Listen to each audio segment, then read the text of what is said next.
श्री सच्चिदानंद सद्गुरु साईनाथ महाराज की जय।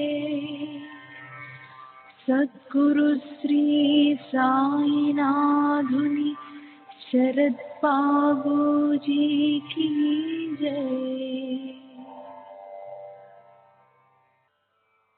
సాయి వంటి దైవంబు లేడోయి లేడోయి, ప్రజలందరి నోట సాయి నామం పలకాలి, సర్వత్రా సాయి రూపం రంజిల్లాలి, ముజ్జగాలు సాయి మహిమతో ముప్పిరిగొనాలి, సాయి పదరవళులు మన హృదయ కుహరంలోని నిశ్శబ్ద నిశీధిలో ప్రతిధ్వనించాలి. ప్రణవనాద వీచికల్లా సాయి జ్ఞాన సౌరభాలు సర్వత్రా వ్యాపించాలి. ఆ సుజ్ఞాన సౌరభాల ఆస్వాదనలో మన మనసులు మత్తెక్కాలి. సాయి ప్రేమామృత ధారలు అంతటా నిరంతరం వర్షించాలి. ఆ ప్రేమామృత ధారలలో తడుస్తూ, ఆ జ్ఞాన సౌరభాల మత్తులో ఆనందంగా నర్తిస్తూ సాయి వంటి దైవంబు లేడోయి లేడోయి అని అందరూ ఏకకంఠంతో గానం చేయాలి. అదే నా ఆశ, ఆశయం, ఆకాంక్ష. అదొక మధుర స్వప్నం. ఆ స్వప్న సాఫల్యం కోసం శ్రీ సాయినాథుని అనన్య ప్రేమతో, ఆర్ద్రతతో ప్రార్థించటమే మనం చేయగలిగింది, చేయవలసింది. శ్రీ బాబూజీ. श्री सच्चिदानंद सद्गुरु साईनाथ महाराज की जय। सद्गुरु श्री साईनाथुनि शरद बाबूजी की जय। साई बाबा, साई बाबा, साई बाबा, साई बाबा, साई बाबा, साई बाबा, साई बाबा,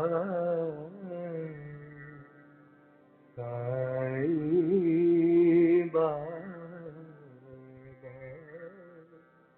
साई बाबा,